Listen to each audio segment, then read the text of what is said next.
Channel है भीनमाल हलचल, तो इसको ज़्यादा से ज़्यादा लाइक और सब्सक्राइब। पहलगांव हमले को लेकर के पिछले दिनों भारत और पाकिस्तान के बीच छिड़े युद्ध में और वह पहलगांव में हुए शहीद व अन्य जो 5 लगभग हमारे सैनिक शहीद हुए उनके लिए यज्ञ का आयोजन जीवनदास जी की बगीची भीनमाल में सांस्कृतिक जागरण मंच संघ के द्वारा किया गया, जिसमें यज्ञ की आहुतियाँ दी गई व इस मौके पर उन जो शहीद हुए हैं उनकी आत्मा के शांति की प्रार्थना की गई और उन जो कि हमारे शौर्यवीर जिन्होंने शौर्य दिखाया है उनके शौर्य में वृद्धि की कामना के लिए यज्ञ किया गया, जिसमें काफ़ी जागरण मंच के सदस्यों के अलावा भी बहुत से सदस्यों ने इसमें यज्ञ में हिस्सा लिया व देश की समृद्धि की कामना की। देखते रहे भीनमाल हलचल व चैनल पे नए हैं तो सब्सक्राइबर जरूर करें, आगे से आगे शेयर करना ना भूलें। पूरा वीडियो देखें कि किस प्रकार से भारत के सशस्त्र बलों ने वीर योद्धाओं ने शौर्य दिखाया व इसमें भारत की दुनिया ने में कितनी धाक जमी है, इसी को लेकर के इसमें प्रबोधन भी दिया गया, जिसको आप अच्छी तरीके से सुने समझें व आगे बढ़े अपना देश। देखते रहिए भीनमाल हलचल।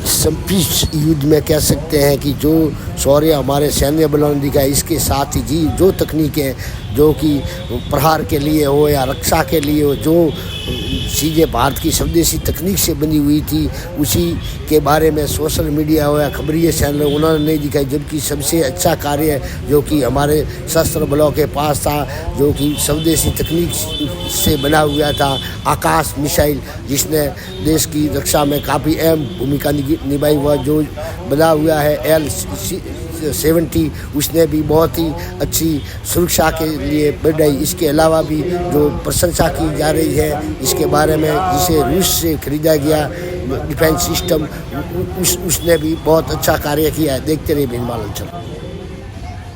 सबका भला करो भगवान, सब पर दया करो दयावान, सब पर कृपा करो कृपावान, सब पर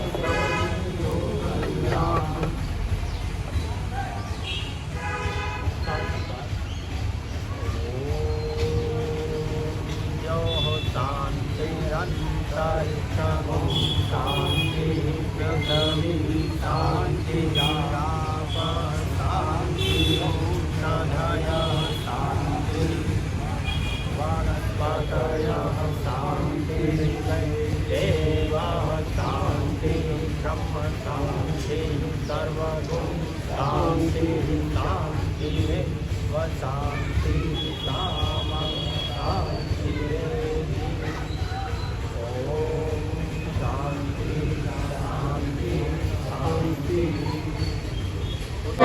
भारत माता की जय हो, गौ माता की जय हो, वेद की ज्योति जलती रहे, ओम का झंडा ऊंचा रहे।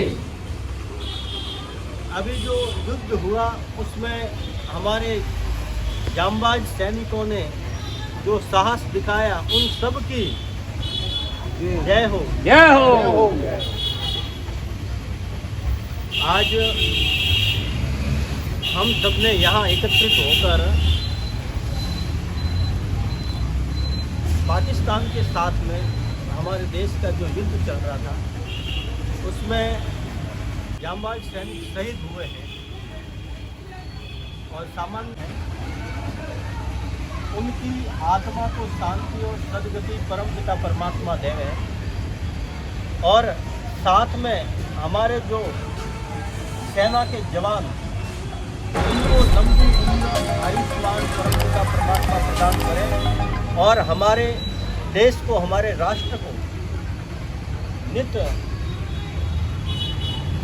नई ऊंचाइयों बुलंदियों को वो प्राप्त करें, किसी भी जंग में उसकी जीत हो, इसी प्रार्थना और कामना के साथ में आज इस यज्ञ का आयोजन हम सब ने मिलकर किया है। इस अवसर पर मैं हम सबके आदरणीय डॉक्टर साहब से निवेदन करूंगा कि आपके विचार हम सबके बीच में रखकर हम सबको लाभान्वित करावें। हम सभी समाचार पत्रों और टीवी चैनल मीडिया से सभी वाकिफ हैं। हम सभी जानते हैं कि पाकिस्तान का जन्म तो भारत की दुश्मनी पे हुआ है। से पाकिस्तान आज़ाद हुआ है वो भारत को चैन से बैठने नहीं दे रहा है। कैसे क्या हुआ, ये सारी इतिहास की घटना है, हम सभी जानते हैं किस गलती से कैसे हुआ, उसकी अभी चर्चा नहीं करेंगे। पर जो वर्तमान में जो परिस्थिति बनी है और उस परिस्थिति के कारण से पूरे विश्व में भी एक चिंता चल रही थी क्या होगा, क्योंकि दोनों ही परमाणु देश है। और जो भारत के सैनिकों का हौसला है, अमेरिका वाला बोल रहा है, भारत वाला नहीं है उसमें कोई, या बीजेपी वाला नहीं है। और उसने फिर सारे फील्ड बताए, आर्थिक क्षेत्र में 5वीं अर्थव्यवस्था बन गई है, बहुत जल्दी 6वीं अर्थव्यवस्था बन जाएगी। इस जमाने में हम विश्व में इन देशों से हथियार लेते थे। आज हमारी इकोनॉमी का सबसे बड़ा जो है चाइना की जो इनकी अर्थव्यवस्था है सब हथियारों के ऊपर है, हथियार बेचने के कारण से उनकी है। पर आज उनको सबको पीछे छोड़ते हुए हम आगे बढ़ते जा रहे हैं निरंतर। क्वालिटी भी हमारी अच्छी है और बाकी रूप से आर्थिक रूप से भी हमारी कीमत कम होती है। इसलिए आज विश्व के अनेक देश जो जीवनदास जी की बगीची बनी हुई है वहाँ पर हनुमान जी का मंदिर है। और इसी प्रकल्प के तहत ही कह सकते हैं कि हनुमान जी का प्रारूप अर्थात यहाँ पर बजरंगबली का प्रारूप आपने देखा, जैसे कि उछल कूद करते हुए आगे भी आप देखेंगे। कठोरतम जो हो सकता था वो हमने बदला ले लिया। आगे जरूर वर्णन इसके आते रहेंगे, कितने मरे क्या हुआ। और साथ साथ में जब युद्ध शुरू हो गया तो इनके जो प्रमुख सैनिक अड्डे थे उनको अपने हवाई अड्डे थे वहाँ पर अपने बमबारन करके पिन पॉइंट आक्रमण कहते हैं, एक शब्द है पिन पॉइंट आक्रमण। अगर यहाँ करना तो इसी पॉइंट पर आक्रमण होगा, आसपास का कोई डैमेज नहीं होगा। ये अभी इजराइल वालों ने देख सकते हैं आप, पिन पॉइंट का कहते हैं कितने बंदर ऊपर नीम के पेड़ पर उछलने लगे, अर्थात ये शौर्य का ही प्रतीक है। और ये देख सकते हैं सुगुन यानी विजय भारत की हुई है, न कि किसी दुष्टों की, यानी कि धर्म की जय हुई है। देख सकते हैं सारा और बजरंगबली चक्कर लगाने लगे, अर्थात ये धर्म यज्ञ था। धर्म का काम भारत ने किया है, पापी दुष्ट को दंड दिया है पाकिस्तान को, और मानव विश्व कल्याण की जैसे हिंदू कामना करते हैं इसी प्रकार से कामना की गई है भारत में। कुछ लोग तोड़ रहे हैं, परंतु हमने उसी प्रोटोकॉल को मानते हुए लोगों सारे आक्रमण किए।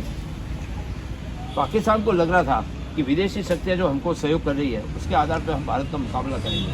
हुआ क्या हम सभी जानते हैं, चाइना ने जो हथियार दिए उसके अंदर वो बोला है, चाइना ने उसको जो ड्रोन दिया, ड्रोन तो दे दिए पर चलाने को भी तो आना चाहिए ना, उनको चलाने नहीं आया था, वो नष्ट हो गए। कैसे करना है उनको। एक तुर्की भी भारत का हमेशा दुश्मन रहा। हालांकि 2023 के अंदर जब तुर्की में बाढ़ आई थी और ज़बरदस्त, तो सबसे पहले सहायता सबसे ज़्यादा भारत ने पहुँचाई। तुर्की भूल गया इस बात को, भूकंप आया था, बाढ़ आई, भूकंप आया, सहायता सबसे पहले अपने पहुँचाई थी। तुर्की अब मुस्लिम देश है, 57 मुस्लिम देश है विश्व के अंदर। तुर्की ने भी उसको बहुत बड़ी मात्रा में सहायता दी है। 4-5 जो आज जो बड़े आते हैं मालवाहक जहाज, उसके द्वारा उसे वहाँ पर शस्त्र पहुँचाए हैं, गोला बारूद पहुँचाया है। वो चलेगा सब एक दूसरे से, परंतु सबसे बड़ी बात तो देने वाला है, पर लेने वाले में भी इतनी अकल होनी चाहिए कि इसको कैसे ऑपरेट करना है। वो भी फेल हो गया। अभी क्या हुआ, जब पाकिस्तान ने देखा कि चारों तरफ से नुकसान हो रहा है और वहाँ पर एक और दिखती है, सेना एक तरफ है और वहाँ का प्रशासन, प्रधानमंत्री, उनके आपस में लाइजन नहीं है। और उसका दुष्परिणाम क्या हुआ, जब देख सकते हैं जैसे कि सोशल मीडिया पर बातें की जा रही है उसी प्रकार से पाकिस्तान का कॉम्बिनेशन राजनीतिक है, मिलिट्री के, ऐसा कुछ है ही नहीं। वहाँ पर मिलिट्री, मुल्ला, मौलवी और मदरसा, इसके सिवा कुछ है ही नहीं। बाकी आर्मी वहाँ की, कह सकते हैं वहाँ का जो प्रशासन है, वहाँ का प्रधानमंत्री और ये बाकी टीम है, इसमें कोई लाइजन नहीं है। उन्होंने जाके कर दिया गुड विराम और आर्मी को गुड बुक में लिए ही नहीं, पहली बात। दूसरा उसका जो कारण था, जो अब सबको ऐसा मालूम पड़ रहा है कि ये युद्ध विराम के पीछे और क्या कारण है। एक अफवाह उड़ाई गई वहाँ पर, वो अफवाह थी या सत्यता अभी तक मालूम नहीं पड़ी कि इमरान खान की जेल के अंदर मृत्यु हो गई है। हालांकि कल तो टीवी पर आया था और बड़ी ऑथेंटिक वे में आया था, गवर्नमेंट ऑफ पाकिस्तान की जो है उसकी प्रेस मैंने पढ़ी थी वो, कि उसकी डेथ होगी तो वहाँ पर विद्रोह हो जाएगा पाकिस्तान के अंदर। तो क्या करना चाहिए, वापस हमारा अटैक करते हैं जिससे कि पूरा देश एकजुट रहेगा। दूसरा उसका कारण सबसे पहला क्या है ये बताया। और तीसरा हम जानते हैं कि अगर पाकिस्तान अमेरिका का दबाव था, अपनी वोट जैसा कि हम जानते हैं कि सभी जगह इसी बात को लेकर ये है कि जैसे कि भारत का नाम आता है वहाँ वहाँ इजराइल का भी नाम आता है। और इजराइल जैसे क्या है इसी के बारे में ये डॉक्टर मोदी बता रहे। देखते रहे भिंदमाल अलसद आगे से आगे शेयर करना।